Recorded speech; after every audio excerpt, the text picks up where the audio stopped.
السلام عليكم ورحمة الله وبركاته. اللهم صل على سيدنا محمد الفاتح لما أغلق والخاتم لما سبق ناصر الحق بالحق والهادي إلى صراطك المستقيم وعلى آله حق قدره ومقداره العظيم.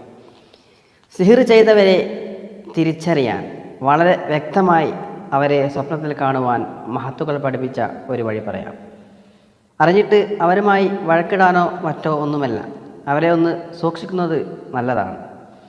ചെയ്യേണ്ടത് 5 വക്ത് നിസ്കാര ശേഷം യാ ഹാദി യാ അല്ലാഹ് എന്ന് 33 വട്ടം ചൊല്ലണം. അസ്മാഉൽ ഹുസ്നയിലെ ഒരു നാമമാണിത്.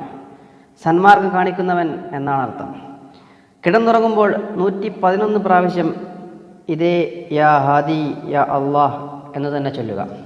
മാത്രമല്ല കൂടെ പരിശുദ്ധ ഫാത്തിഹയിലെ ഇഹ്ദിനസ് സിറാത്തുൽ മുസ്തഖീം എന്ന ആയത്ത് 333 തവണ 45 ദിവസം ചെയ്താൽ സ്വപ്നത്തിലൂടെ അല്ലാഹു സുബ്ഹാനഹു വ തആല അയാൾക്ക് സിഹിർ ചെയ്ത വ്യക്തിയെ വ്യക്തമായി കാണിച്ചു തരുന്നതാണ്. സിഹിർ ഒരിക്കലും ചെയ്യാൻ പാടില്ല. ചെയ്താൽ അവരുടെ കാര്യം പിന്നെ നോക്കേണ്ട ആവശ്യമില്ല. തിരിച്ചു വരാൻ വളരെ വളരെ പ്രയാസമാണ്. ഈമാനില്ലാതെ മരിച്ചു പോകാൻ വരെ അത് കാരണമാണ്. അല്ലാഹു സുബ്ഹാനഹു വ തആല കാക്കട്ടെ. ആമീൻ. അസ്സലാമു അലൈക്കും വറഹ്മത്തുള്ളാഹി.